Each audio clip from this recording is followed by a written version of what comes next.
Mini episode 1641 of the FDH Lounge is brought to you by Sportsology, delivering unconventional columns and webcasts about sports, TV, music, movies, and more. Follow them on the web at sportsology.com. The FDH Lounge. You'll want to schedule your life around it. A long time ago, on a gloomy, wet Cleveland spring night, two men stand alone amidst the late-night drizzle.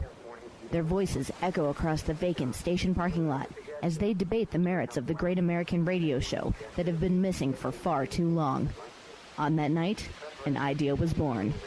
That idea became the FDH Lounge.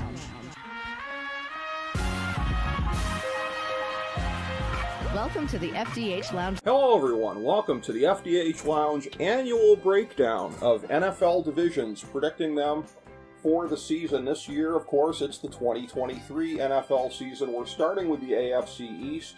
Rick Morris and Chris Galloway, your original FDH Lounge dignitaries, in the house. And as per usual with the AFC East, the first of our segments, we start with just our brief kind of thoughts on the offseason and things that transpired. Obviously, the quarterback position in the NFL is going to get the lion's share of attention anytime you're talking about anything like this. So the Tom Brady retirement, which seems anticlimactic after the previous season's full retirement. Aaron Rodgers to the Jets, which seemed very anticlimactic by the time it happened. Sean Payton to the Broncos, which had been rumored for a little bit of time, but again, it's been a fascinating dynamic watching it play out with him and Russell Wilson and Sean Payton's very impolitic thoughts on what he inherited there in Denver. Most coaches don't generally do that. You've got Jimmy Garoppolo to the Raiders, replacing Derek Carr, which you talk about something that they should have in the dictionary, a picture of that next to lateral move at best, as far as those two guys there. Derek Carr now to New Orleans. I'm struggling to come up with too many big things from the offseason. I'm sure I'm missing a few things here, as I indicated to Chris off air. So, Chris, your thoughts on what transpired between the end of the Super Bowl when Kansas City, on that very controversial pass interference call, beat Philadelphia almost single-handedly off of that play. Things that happened from then to right now. Well, first thing I want to say, from that moment of that bad call, not necessarily a bad call, but it's just a tough call. Jalen Hurts should have been the Super Bowl MVP. Yep. I thought it was just horse shit that he wasn't. That was one of the all-time great performances by a quarterback in a Super Bowl. And I understand his team lost, but every now and then, as you and I have discussed, I don't care. He was the best and most valuable player on that field. Right. And also, the fact that it went to Mahomes, who I thought was pedestrian in that game. Okay. I thought was ridiculous. So there's my first take on from the moment of that penalty call till now, because we haven't discussed it. Can I say this, Chris? Let me just say this as well here, because Mahomes in the second half was darn good. But that's a thing where he came into the game a little bit beat up from the previous playoff stretch here, takes that shot and goes down in the first half here. It looks like he's exacerbated the injury. Comes out in the second half as though nothing had happened. And it's one of these things where, again, if you want to get into the conspiracy theory of he got shot up at halftime with horse tranquilizers, allegedly, or whatever it was, that's one of those things where, again, the very credulous media has never asked any questions about how a guy who came into the game on a bum stick, got it hurt even worse, comes out in the second half as though he was fresh as a daisy. That question's never been put to the Chiefs or anybody else. Well, he got shot up. I mean, it wasn't obviously tranquilizers, but he got the painkiller shot or whatever he needed to do. Okay. To be able to deal with the pain, not feel it. I'm sure he paid the price for a month afterwards. Right. But listen, I don't consider it a conspiracy theory. We know from NFL players in the past when they talk about things they have done mid-game that they admit later, years later, like, yeah, I might have, it's like, yeah, we know what happened. Yeah. He took two of those shots in the leg. They took care of him in that regard. But look, he did have a good second half. I'm weighing the entire performance. Right. And I understand he was injured. It's not me trying to detract away from Mahomes, the quarterback. Sure. And I mean, he's the number one quarterback in the league. I concur, but on that performance on whole for 4 quarters, Jalen Hurts was the far superior quarterback. Yep. Anyway, neither here nor there. Mm-hmm. That is bridge. That is water under the Andy Reid Bridge, as they say. So, my first thought on the off-season stuff, like you said, the Brady retirement, not surprised. He knew last year he was half checked out because Tampa was a terrible team. Yep. He didn't even really want to. We now know he really didn't even want to come back. But the way circumstances played out, he came back to just kind of, because of the way the thing with Miami went, and he forced Arians out, and the whole season was disjointed. So I wasn't surprised that he hung it up. I still put a tiny percentage that if Garoppolo goes down in Vegas, that now that he's a part owner, I wouldn't be shocked if week 8 they're desperate for a quarterback. Maybe they're somehow still alive for a playoff, and they trot the new owner out. Well, that would have to be finessed with the league somehow. With his good friend as the coach, right? McDaniels, and try to salvage it, right? How you and I can see that storyline. Yeah, but you have to finesse that with the league somehow because of somebody in ownership and then counting against the cap. So there would be ramifications, but you're right. Where there's a will, there's a way. Yeah, I guess they pay him the league minimum for 8 games. If he agreed, I don't know. Look, the Players Association would be like, whoa, right? He's got to get market value here. We can't have this precedent like Patrick Mahomes is now an owner and takes the minimum, right? But I wouldn't be surprised if we ever saw that one day. Mm-hmm. So I still think that's an odd, weird chance we may see that somewhere during the middle of the season. That said, look, McDaniels is who at least I knew he was. I know everybody was touting him on this second go around. I think the guy's just garbage as a head coach. Yep. He's leaning on his New England roots again. That's why Garoppolo. He has no reach or breadth beyond his New England tree, right? Right. No confidence. So, like you said, going from Carr to Garoppolo is at best lateral, and probably not even based on Garoppolo's injury history. Right. So, I think that the Garoppolo experiment is going to be a failure. I think McDaniels is going to get fired. He may get one more year, but I never believed in it, and I was thrilled. All the fans that we had in Cleveland screaming for them to hire him here with our last opening, and I remember just going, "No, please, dear God, no!" Sure. We've had enough bad coaching that we don't need any more. So I think the Raiders aren't going to be that great, although they've got a good defense. Right. They've got some nice parts, but I don't really see them. I don't see them as a playoff team. Right. And I think McDaniels getting fired is 50-50 this year. He probably gets fired at the end of next year. Mm-hmm. Just because eventually ownership will want to get one more year out of him in terms of what they owe him. Right. So there's that. I think Sean Payton is going to regret not waiting one more year and taking that Chargers job. Uh-huh. I think he's going to quickly learn that it's not that great. In Denver, I think we need to recognize that line is not good. The O-line is not good, and Russell Wilson could be washed. No one wants to acknowledge it, and I'm going to talk about that in a minute with Aaron Rodgers. Nobody there's this pretend thing. Like Peyton is now in Denver, it's going to be old Russell Wilson again, and I'm like, maybe, right? But I know he's gotten older. I know he's in front of a terrible offensive line. Right. Why do we think that somehow Sean Payton's going to be a magician? The reality is, for a lot of years in New Orleans, they were kind of like they were just a game above 500-y type of team. I get good coach, won a Super Bowl, but the idea that Sean Payton is going to be that compelling, I'm not convinced. Right. So I think Sean's good. I think year one in Denver is not going to go the way the script writers think it's going to go. Right. And then, getting us to the last one, which is, of course, Rodgers to the Jets. Look, the Jets to the Super Bowl mania. They've acquired a lot of talent, right? Right. And I look at Aaron Rodgers last year, and he was in, the same offense he had been in. He had a lot of the same cast around him, and he just wasn't that good. Right. And I think that everybody's sort of expecting MVP Aaron Rodgers from 4 years ago to show up. Right. And I'm like, how do we know at 39 last year was the beginning of that cliff? And we're already seeing complaining about the Jets line, which is not good. Right.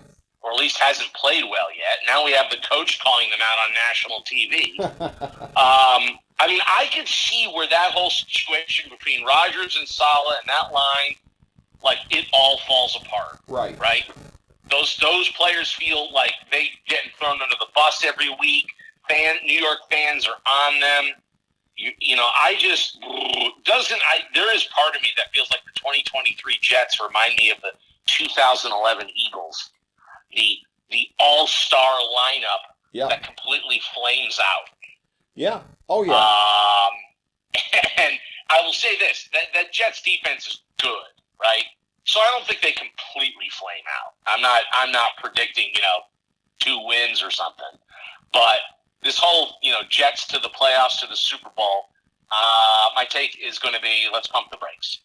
I would agree with that, and we're going to get to the Jets in this segment. But, yeah, I agree with you on the 2011 Eagles thing because, again, signing Dalvin Cook, you've got Breece Hall coming back, who a lot of people are very, very high on, and it's going to be one of the most high-level running backs by committee in the league, but it's still running back by committee, and that's a thing where, too, that's a lot of mouths to feed. Oh, by the way, when Aaron Rodgers is your quarterback, and he's going to want to be yakking the ball around the yard also, too. So it's one of these things where I had realized this kind of recently here because, again, the way that things kind of segment in New York, you have a great overlap as our friend, FDH Lounge Dignitary, Sportsology proprietor, and 10-time author Russ Cohen is part of this group here of Mets and Jets fans. There tend to be a lot of both, right? So it's a thing where Woody Johnson as an owner kind of reads like Steve Cohen, of where Steve Cohen's just oh, let me go get Justin Verlander, let me go get Max Scherzer. It's not a matter of how it fits with the rest of what you got, but let me go get this guy. That's what Woody Johnson is. Well, and I think that it's harder to do that in football than baseball. Yes. Baseball, you go get a top pitcher, and top pitchers, they're their own man on the mound, right? In theory, that should not be a challenge, right? You don't work as a team. It's a group of individuals as a team. Right.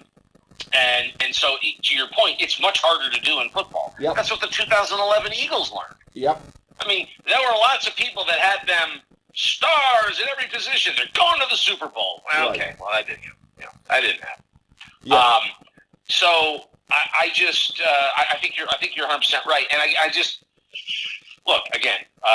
We'll get into it in the AFC East, but the Jets. I don't have the Jets going to the Super Bowl. So. Well, no, I don't either. And by the way, another point of comparison I would make is Daryl Morey, because going back to Houston, when everybody was slobbering over themselves oh my God, what a genius thing, they put James Harden together with Chris Paul.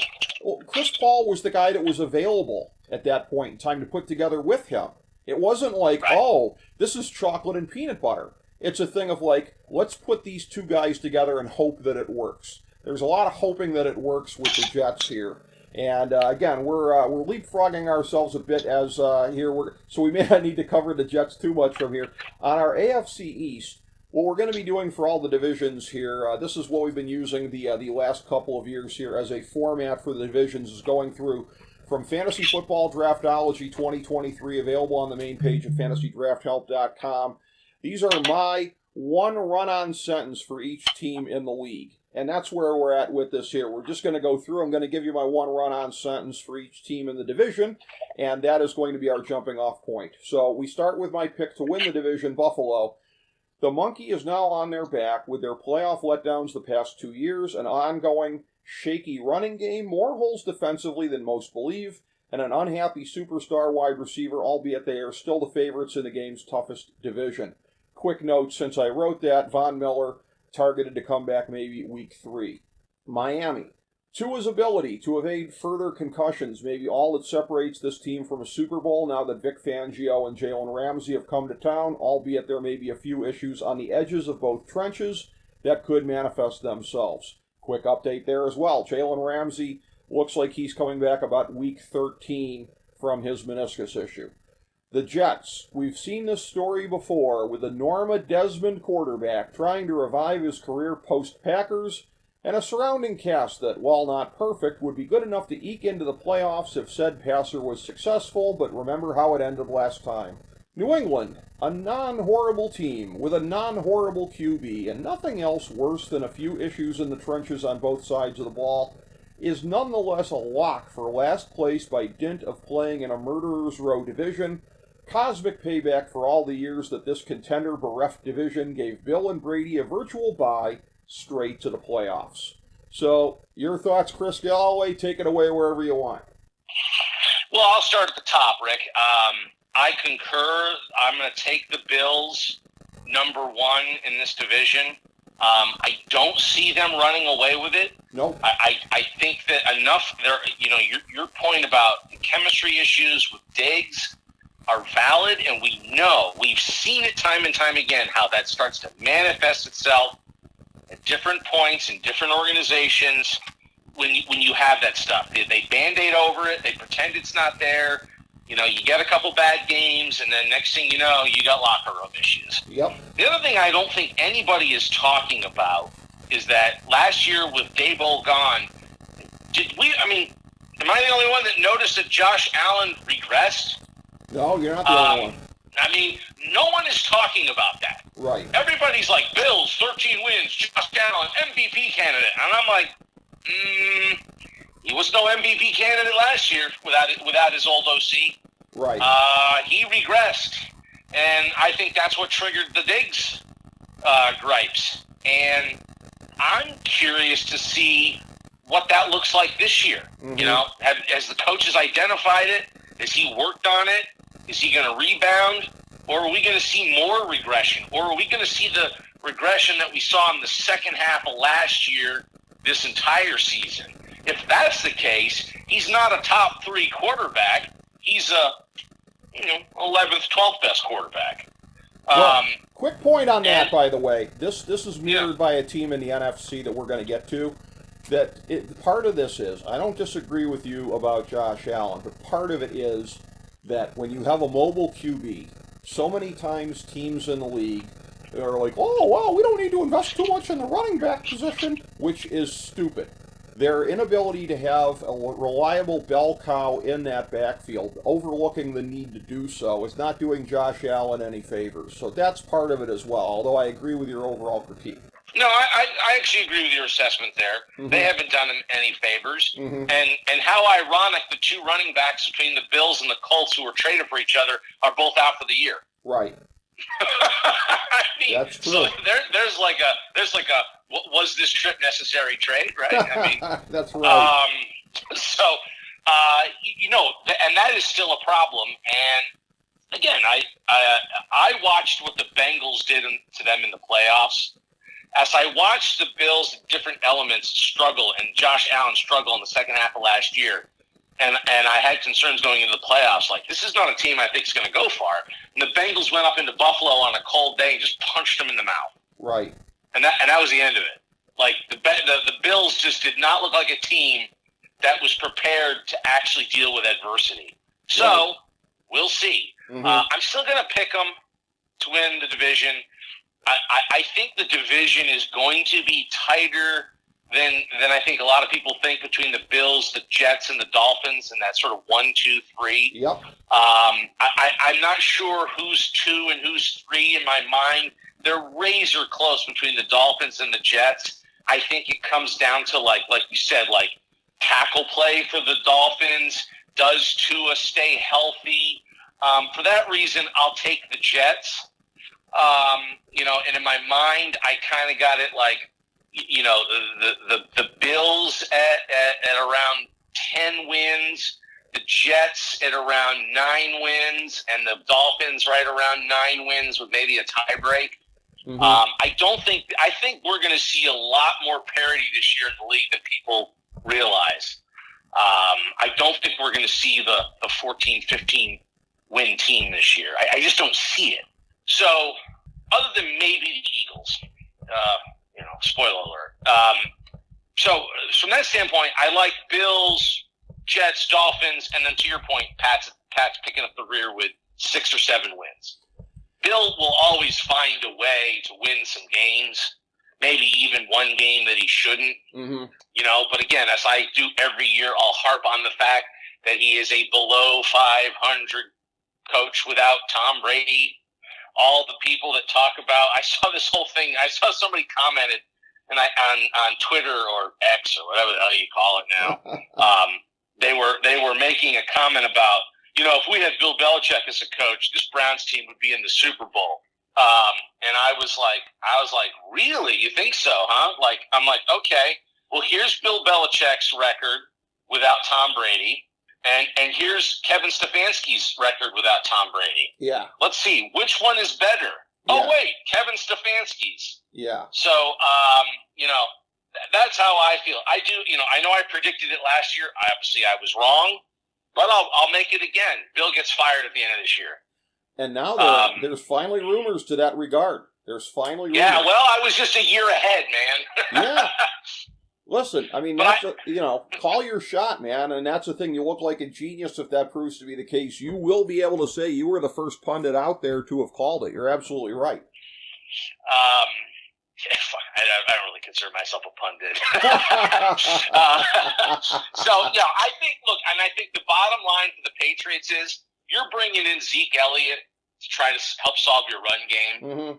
You've got all those free agent acquisitions. Not all of them. Matthew Judon's been good, but all those free agent acquisitions from a couple years ago have not panned out. You're saddled with all that salary.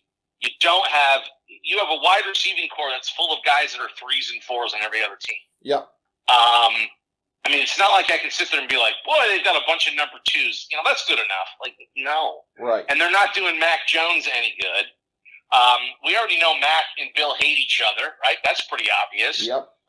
We now know that Mac has a hell of a temper, so you go back to locker room stuff. I don't, the Patriots are looking at 6 or 7 wins, and I'm kind of leaning more like 6, just because they have no receiving core. Yep. Well, my prediction is actually that they win 6 games.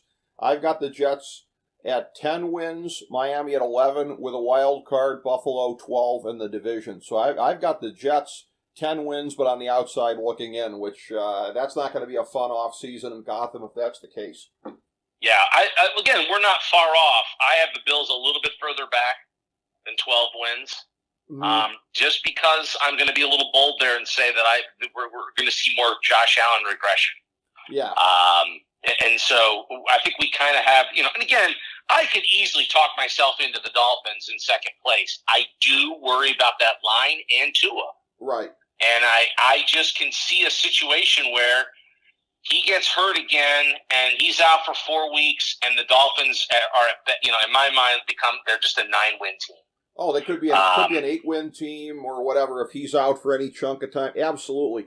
There's a scenario, though, where, if he's in and everything goes the way that it should, Vic Fangio tunes up this defense like everybody's anticipating. You get Jalen Ramsey back in for the stretch run.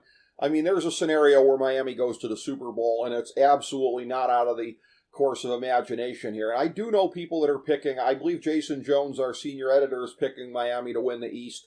I just can't quite go there. But there's a scenario where if everything plays out, absolutely they're in the Super Bowl. I'm not buying that. They've already got preseason injuries on the defensive side. True. Tua is you gotta put him in bubble wrap. Yeah. You have tackle issues on that O-line. There's no way he's going to play 17 games.